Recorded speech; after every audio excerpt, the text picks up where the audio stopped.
오늘 말씀은 하나님을 경험하는 사람들이라는 제목으로 말씀을 생각해 보기를 원합니다. 우리 학생들이 그 마커스 찬양 집회에 자주 가는 모양입니다. 여기서 거기까지 가려면 1시간 30분 이상 정도 걸려요. 그런데도 아이들이 가고 싶어 합니다.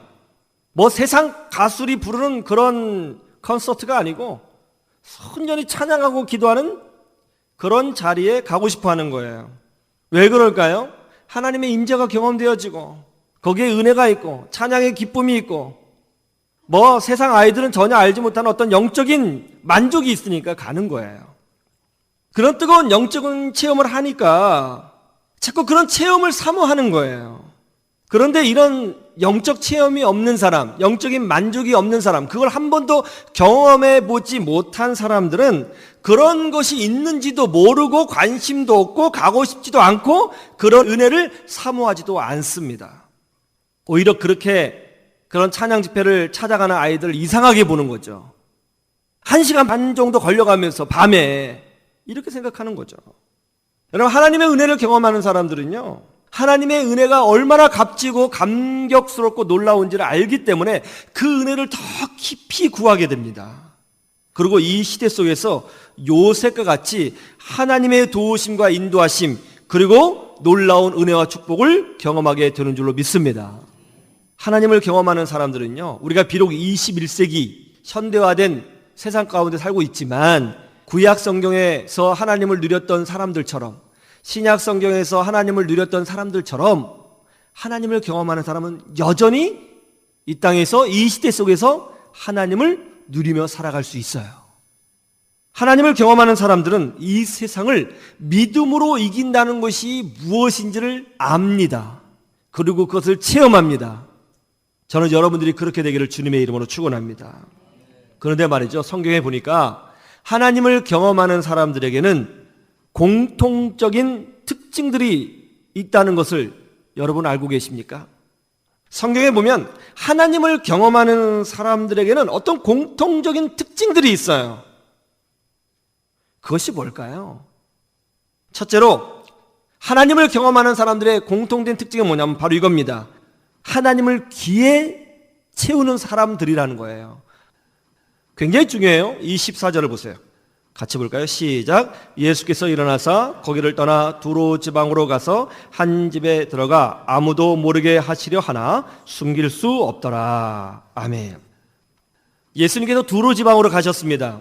두로 지방이 어디죠? 이방인 지역이에요. 이방인 지역이란 뭡니까? 그 시대 이방인 지역은 거리거리마다 그리스 로마 신전에서 나오는 우상들이 세워져 있는 그런 땅이었습니다.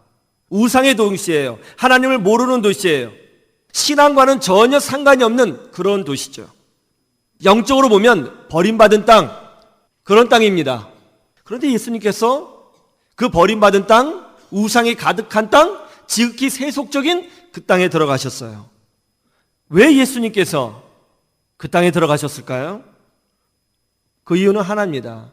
거기에도 예수님을 찾는 사람이 있고, 비록 영적으로는 버림받은 땅이지만, 우상이 가득한 땅이지만, 영적으로 어두운 땅이지만 그 안에서도 하나님의 은혜를 구하는 사람들이 있기 때문에 예수님이 그곳에 들어가신 것입니다. 오늘 말씀을 보세요.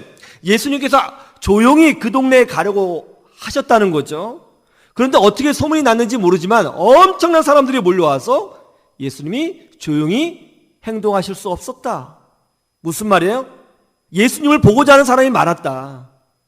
영적으로 버림받은 땅이고 우상의 땅이고 이방인의 땅이었지만 언뜻 보면 야 거기에 기도하는 사람이 있겠어? 그런 땅이었지만 그런데 그런 땅인데도 불구하고 그 중에 하나님의 은혜를 찾는 사람들이 있더라는 거예요. 그런 사람이 있기 때문에 예수님이 가신 거예요. 우리 주님은요, 자기를 찾는 자를, 우리 하나님을 찾는 자를, 주의 은혜를 구하는 자를 만나 주시는 줄로 믿습니다. 그런데 거기서 어떤 사람이 있었어요? 25절을 보세요. 이런 사람이 있었습니다.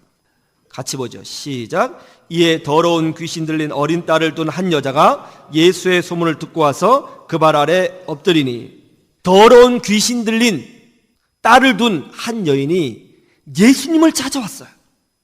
이 여인은 어떤 여자일까요? 26절에 보니까 이 여자는 헬라인이라고 되어 있습니다. 헬라인이라는 건 뭐예요? 그리스 사람이라는 거예요. 그리고 스로보닉의 족속이라고 합니다. 다른 말로 하면 이방인이라는 거죠. 이스라엘 사람이 아니라는 뜻입니다. 하나님을 모르는 여자예요. 성경하고는 전혀 상관없는 여자죠. 교회 한번 다녀본 적이 없는 그런 여자입니다. 그런데 이 여인에게 딸이 하나 있는데 귀신 들렸다는 거예요. 자꾸 자살하게 하고 자기 몸을 자꾸 자해하는, 밤마다 이상한 소리를 내는 그런 딸이 있다는 거죠. 병원에도 데리고 가봤을 것입니다.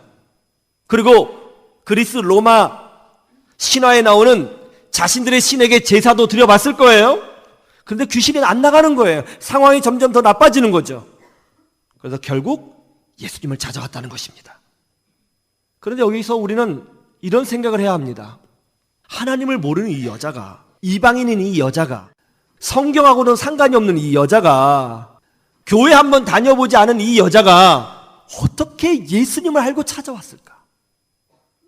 어떻게 예수님에게 간구하면 자기 딸이 치유받을 수 있다는 생각을 하게 되었을까? 예수님에 관한 정보를 어떻게 알게 되었을까? 어떻게 찾아왔을까? 그게 참 궁금한 거예요. 그런데 오늘 말씀해 보니까 이 여인이 예수님을 찾아온 이유가 뭐라고 되어 있어요? 예수의 소문을 듣고 찾아왔다고 그래요.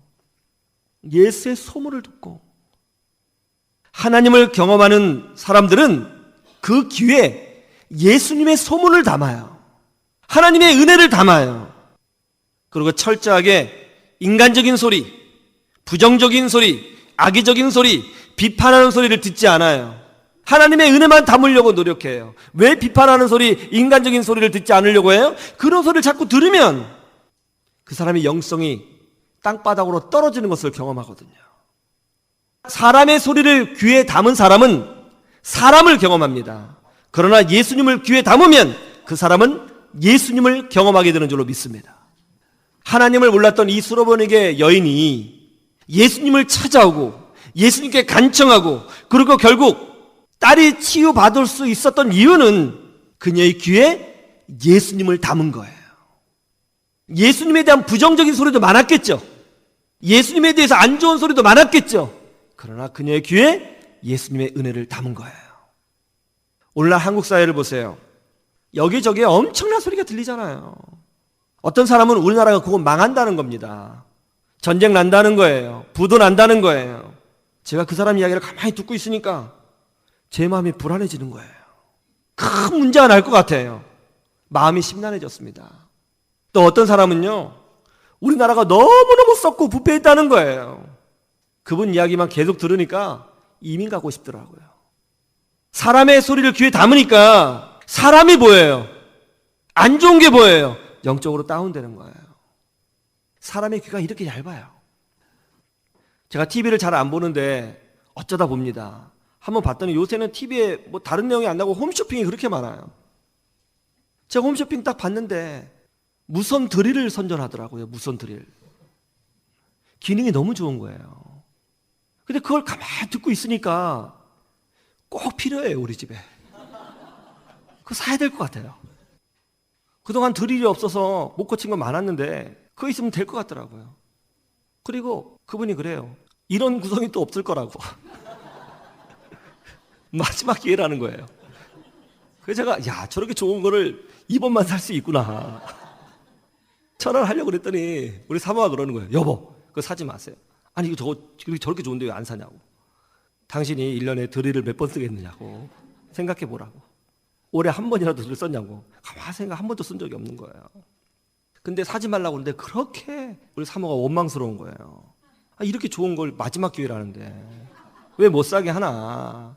그러니까 사진 않았지만 계속 마음속에 그거 샀어야 됐는데 그 이야기를 들으니까 쓸데없는 건데도 사고 싶어지는 거예요. 사람의 귀가 이래요. 계속 부정적인 얘기 듣고 인간적인 이야기를 듣고 세상의 헛소리를 귀에 담으면 우리의 영성은 땅바닥에 떨어지는 거예요. 영성이 땅바닥에 떨어지면 세상 사람과 불신자와 그리스도인이 구별이 없어지는 거예요. 크리스찬과 불신자가 똑같아지는 거예요. 어느 날 운전을 하고 하다가 극동방송에서 목사님의 설교를 들었는데요. 참 말씀이 좋더라고요. 제가 그분 말씀을 듣고 운전을 하는데 하나님이 제 귀에 담아지는 거예요. 하나님의 은혜가 담아져요. 하나님의 사랑이 담아져요. 그리고 하나님의 주권이 담아지는 거예요. 아, 이 나라가 마구제비로 돌아가는 거 아니구나. 하나님이 붙잡고 계시구나 하는 그런 믿음이 생겼어요. 감사가 흘러나왔습니다. 운전하면서 찬양을 불렀어요. 회개하고 찬양하고 회개하고 찬양하고. 사람의 소리를 귀에 담으니까 사람만 보이는데 하나님을 귀에 담으니까 하나님이 보였어요. 오늘 이방 여인인 수로보니게 여인이 예수님을 경험했어요. 하나님을 경험했어요. 치유를 경험했어요. 어떻게 해요? 예수의 소문을 듣고 경험한 거예요. 즉 예수님의 은혜를 귀에 담은 거예요. 여러분, 존 버년이라고 하는 유명한 청교도 목사님 아시죠? 존 버년. 이분이 책을 썼어요. 유명한 책이죠. 어떤 책이죠? 철로 역정이라고 하는 책을 썼습니다. 기도 많이 하시는 분이시잖아요. 탁월한 영적 지도자 아닙니까? 근데 이분이 철로 역정만 쓰신 것이 아니고 사실은 많은 책을 썼는데 철로 역정이 제일 유명해진 거예요. 두 번째로 유명한 책이 뭐냐면 거룩한 전쟁이라고 하는 책입니다. 이 책도 상당히 좋아요. 읽으면 은혜가 됩니다. 이 책에 보면 이런 내용이 나오더라고요. 아주 놀라운 내용이 나와요. 내용이 너무 좋아서 제가 수정 없이 그대로 따왔습니다. 제가 읽어드릴 테니까 한번 보세요. 영적인 전쟁에 어떤 전쟁이 일어나는지 소설 형식으로 썼는데 아주 놀랍고 예리합니다. 마귀 디아블로스는 인간 영혼 마을을 전복시키고 완전히 파괴하기 위하여 부정적인 소문을 내기로 했다. 그래서 구원받고자 하는 모든 이들의 귀에 들리게 하였다. 마귀는 자기가 먼저 하나님 샤다이 왕에 대하여 부정적인 소문을 퍼뜨린다면 시간이 지나가면서 모든 사람들이 결국 그 소문에 완전히 넘어갈 것이라고 생각하였다. 마귀 곧 디아블로스는 모든 마을 사람들을 시장에 있는 광장으로 불러 모아 거기서 교활한 입술로 하나님에 대하여 부정적으로 말하기 시작하였다. 존 버년 목사님이 500년 전에 쓴 책입니다. 이 목사님이 본 것이 뭐예요? 마귀는 말이에요, 우리의 귀를 정복하려고 한다는 겁니다. 귀를 정복하면 그 사람의 마음을 정복할 수 있다는 거예요. 그렇게 마귀에게 정복을 당하면 하나님을 경험하는 것이 아니라 마귀를 경험하게 되고 지옥을 경험하게 된다는 거죠. 여러분, 하나님을 경험하고 싶으십니까? 하나님의 놀라운 은혜와 능력과 축복을 경험하고 싶으십니까? 그렇다면 여러분의 귀에 예수님을 담으셔야 하는 것입니다. 하나님을 담으셔야 하는 것입니다. 은혜를 담으세요. 생명을 담으세요. 복된 소식을 담으세요. 복음을 담으세요. 희망을 담으세요. 사랑, 용서, 자비, 긍휼, 능력, 비전을 담으셔야 되는 것입니다. 하나님의 은혜를 찾아서 여러분 귀에 그것을 채워 넣으십시오. 그것이 이 시대 가운데 우리가 살 길입니다. 그렇게 되기를 주님의 이름으로 축원합니다.